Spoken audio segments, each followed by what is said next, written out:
Hello, everyone. Welcome back to Gamma's Future Vision podcast series, where Colin Lees, Gamma's CTO, and I are talking about some of the trends in technology that are impacting communications for businesses across the world.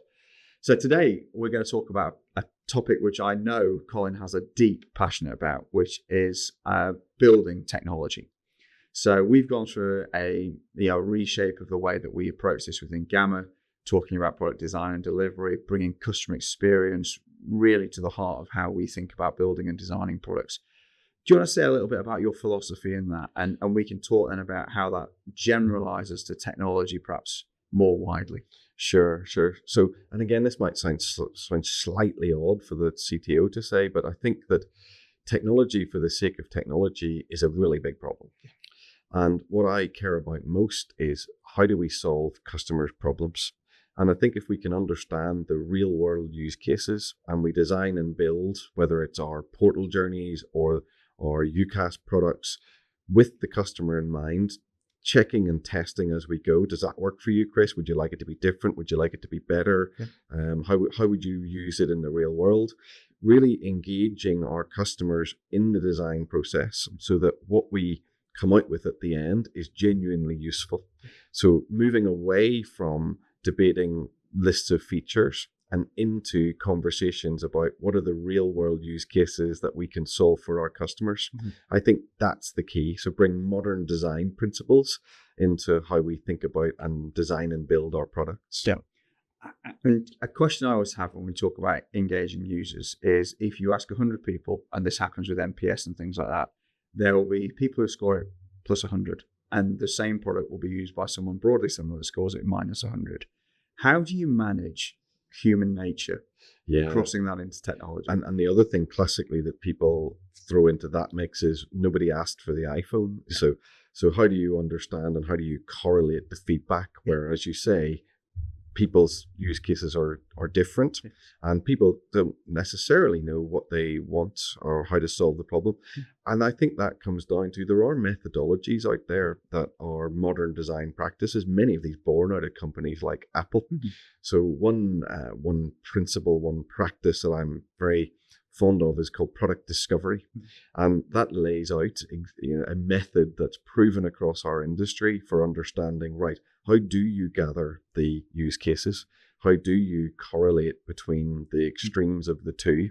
And how does that then inform your roadmap? So I guess the key in Gamma is that we adopt proven and well understood modern design practices. Yeah. And we don't need to invent them for ourselves. There are methods out there that will really help us. Yeah, there's a truism, isn't there? If you have any original idea, it means you're wrong. Yeah. And if you're sitting on the podcast now, watching this, listening to us talking, how does that change how our customers, our partners will experience Gamma? What benefit does that bring? The first thing that I would encourage anyone to do is if they have an opinion on a product, come to me, come to you. Yeah. But how you'll see us behaving differently is that through our design and build process, we will consult and speak to our channel partners. Mm-hmm. We'll take input from our customers. And as we launch our new products, we'll be really cognizant of, what are the customer personas? What are the use cases that we think this product is good for? Mm-hmm. So, for example, WebEx we know is going to be brilliant for larger businesses with more complex needs. Then we've got IPEX, which is in the middle of our portfolio, which we know will help small and medium businesses. Mm-hmm. Then we've got PhoneLine Plus that we're targeting for those use cases for the simpler businesses that just need their landline still to work whenever they move to fiber and things like that. So I think it's about how you and I help our channel partners and customers understand the real world applications of the solutions we build. Cool. And we talked in one of the previous episodes about AI and how we bring that either through partnership or through our own development in. Yeah, there's a broader theme there, isn't there, about innovation. How do you bring innovation into that process in a measured way that doesn't have you chasing every shiny object that possibly exists? Yeah, and I think it's a tricky one, isn't it? And I think that the key there is that we get, and this is again another proven methodology, we get very good at doing feasibility and A/B testing. We put things out there in the hands of customers and we learn quickly whether it's good or not. Yeah. I think the crime would be to spend 12 months building a solution in a dark room somewhere in Manchester, and then we bring it out and go, there you go.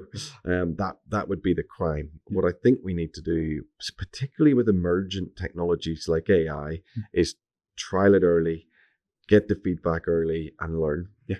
And obviously technology, and particularly technology delivery as you're describing, is all driven by the people you have inside the organization. Do you want to say a few words about the organization you sit at the top of now, Gamma Labs, and what you're challenging them and asking them to think about, how they behave, where you're taking that team? Yeah, sure. Well, the first thing is I'm a year into Gamma now. I feel very privileged, actually.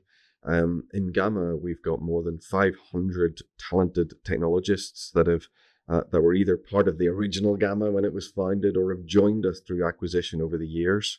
And I can tell you that is a very talented group. Yeah. And I think the other thing that Gamma has been very good with, that the level of outsourcing is very low in Gamma.